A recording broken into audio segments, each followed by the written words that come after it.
যে এটা হলো লঞ্চের ভিআইপি কেবিন। লঞ্চ টার্মিনালের এবং আশেপাশে নদীর দৃশ্যগুলো খুবই সুন্দর। আর এই যে আমাদের গাড়ির কোয়ালিটি হলো এরকম।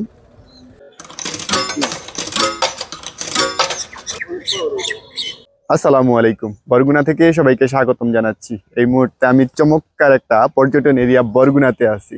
আর আমাদের যাত্রাটা শুরু হয় ঢাকা থেকে। তো কিভাবে আসলাম, কত কি খরচ পড়লো এবং এই যাত্রাটা কেমন ছিল, সব অভিজ্ঞতাই আপনাদের সাথে শেয়ার করব। আশা করতেছি সম্পূর্ণ ভিডিওটিতে আপনারা আমাদের সাথেই থাকবেন।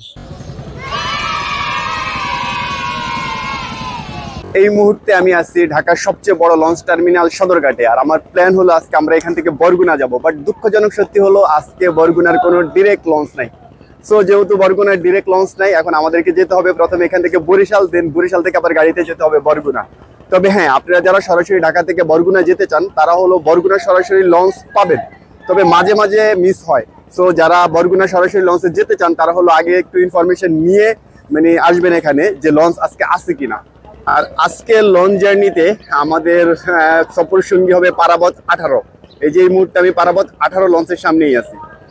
সদরঘাট লঞ্চ টার্মিনালে আসলে এখন খুবই কষ্ট লাগে, কারণ কি জানেন, এই লঞ্চ টার্মিনালটা একটা সময় এত জমজমাট ছিল, প্রচুর মানুষ প্রতিদিন এই দিক দিয়ে যাতায়াত করতো লঞ্চে। তো সব সময় এই জায়গাটা অনেক জমজমাট থাকতো, অনেক মানুষের ভিড় থাকতো। এমনও সময় ছিল যে ধাক্কাধাক্কি করে মানুষ যাতায়াত করতে হতো। বাট এখন যেহেতু পদ্মা সেতুটা হয়ে গেছে, এখন আসলে লঞ্চে অত মানুষ যাতায়াত করে না, এখন ম্যাক্সিমাম মানুষ গাড়িতে যাতায়াত করে। বাট তারপর যারা একটু রিল্যাক্সে যেতে চায় তারা হলো লঞ্চেই যাতায়াত করে। যেমন দেখেন আজকে হলো জাস্ট এই দুইটা লঞ্চ, এই যে এই লঞ্চটা এবং এই লঞ্চটা, এই দুইটা লঞ্চই ঢাকা থেকে বরিশালের উদ্দেশ্যে ছেড়ে যাবে। আগে কিন্তু এদিকে বেশ লঞ্চ থাকতো, একসাথে 10টা 12টা 15টা পর্যন্ত লঞ্চ একদিনে ঢাকা থেকে বরিশালের উদ্দেশ্যে যাত্রা করতো। বাট এখন স্রেফ দুইটা লঞ্চে যায়। এই যে দেখেন, এই লঞ্চের ধারণ ক্ষমতা হলো 1255 জন। আর এখানে কোনো দুর্ঘটনা হইলে বয়া আছে 209টা, ফায়ার বকেট আছে 20টা। পারাবতে আপনারা আগে থেকে বুকিং করার জন্য এই নাম্বারগুলোতে যোগাযোগ করতে পারেন। আমি আপনাদের সুবিধার্থে নাম্বারগুলো এখানে দিয়ে দিলাম।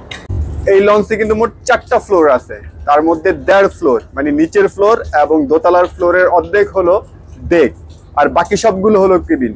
তো সবকিছু মিলে বহুত কেবিন আছে, যদিও এই কেবিনগুলো রিজার্ভেশন কিন্তু আগে হয়ে যায়।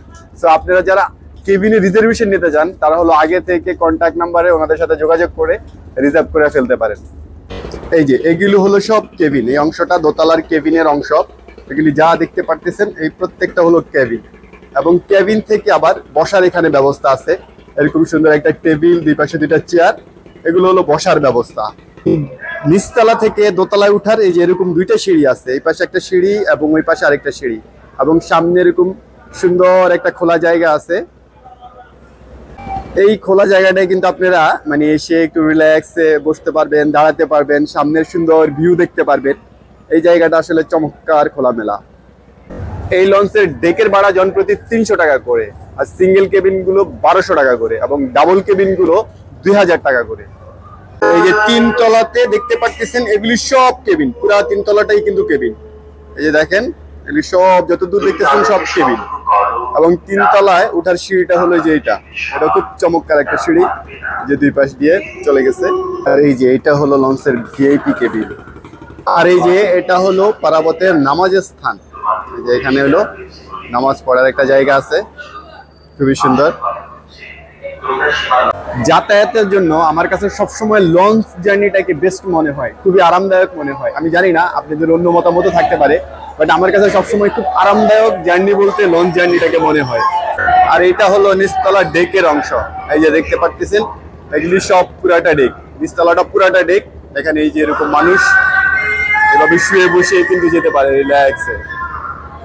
নিচের ডেক থেকে দোতলায় ওঠার সিঁড়ি হলো এই যে এদিক দিয়ে, আবার এই পাশে হলো দোতলার ডেক। এই দোতলায় হলো অর্ধেক অংশ ডেক।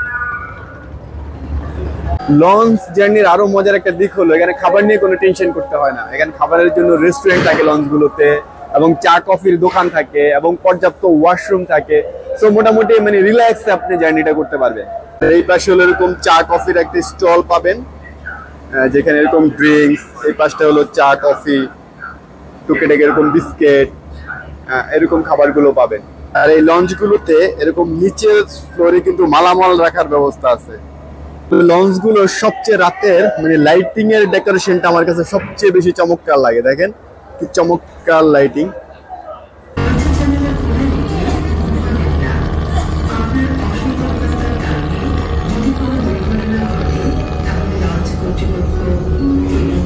শেষে দীর্ঘ একটা জার্নির পর আমরা বরিশাল লঞ্চ টার্মিনালে এসে পৌঁছাইলাম। আর এখন এখান থেকে আমাদেরকে আবার বরগুনাতে যেতে হবে, আর এটার জন্য আমাদেরকে বাস ধরতে হবে। সকাল সকাল মানে বরিশাল লঞ্চ টার্মিনালের এবং আশেপাশে নদীর দৃশ্যগুলো খুবই সুন্দর।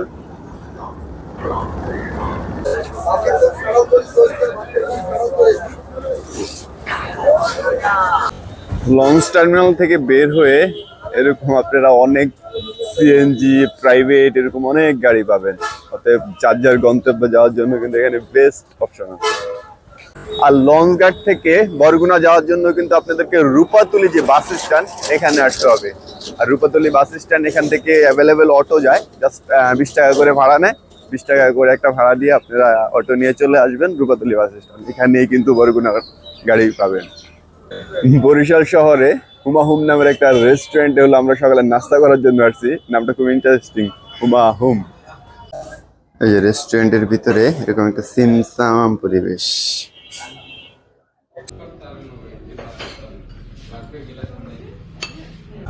আচ্ছা, হুমাহুম এই রেস্টুরেন্টটা আমরা সকালে নাস্তা করলাম, মানে পরিবেশটা খুবই ভালো ছিল, নাস্তার কোয়ালিটি মোটামুটি, বাট ভিতরের পরিবেশটা অনেক সিমসাম, সাজানো গোছানো। বিশেষ করে যারা ফ্যামিলি নিয়ে এদিকটা আসবেন তারা হলে রেস্টুরেন্টটা খেতে পারেন, আশা করি ভালো লাগবে।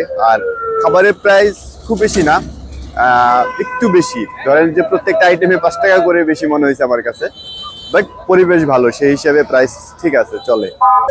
রূপাতলি বাস স্ট্যান্ড থেকে প্রতি 25 মিনিট পর পর বরগুনার গাড়ি ছেড়ে যায়।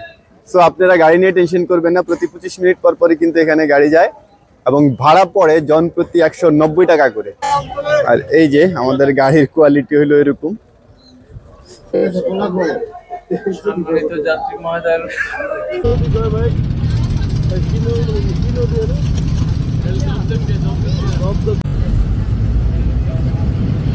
অবশেষে প্রায় 3 ঘন্টা জার্নি করে আমরা হলো বরগুনা শহরে চলে আসছি। মানে বরিশাল থেকে বরগুনা আসতে আমাদের 3 ঘন্টা সময় লাগলো, যদিও এখানে রাস্তা হলো জাস্ট 72-75 কিলোমিটার। বাট এই জার্নিটা আসলে এত লেট হয়েছে কারণ আসলে দিকের রাস্তাগুলো একটু সরু, যার জন্য গাড়িগুলো অত স্পিডে আসতে পারে না, স্লোলি ড্রাইভ করতে হয়, এই জন্য মোটামুটি বেশ সময় লেগে যায়। সো আপনারা আসলে গাড়িতে না এসে আমি আপনাদেরকে সাজেস্ট করব আপনারা যদি লঞ্চে আসতে পারেন বরগুনায়, সেটাই সবচেয়ে বেটার অপশন। ধন্যবাদ সবাইকে যারা এতক্ষণ আমাদের সাথে ছিলেন। আর যারা আমাদের চ্যানেলটিতে নতুন জয়েন করেছেন তারা লাইক কমেন্ট শেয়ার করে আমাদের সাথে থাকবেন। ইনশাল্লাহ পরবর্তী কোনো ভিডিওতে দেখা হবে, কথা হবে। সে পর্যন্ত সবাই ভালো থাকবেন। আল্লাহ হাফেজ।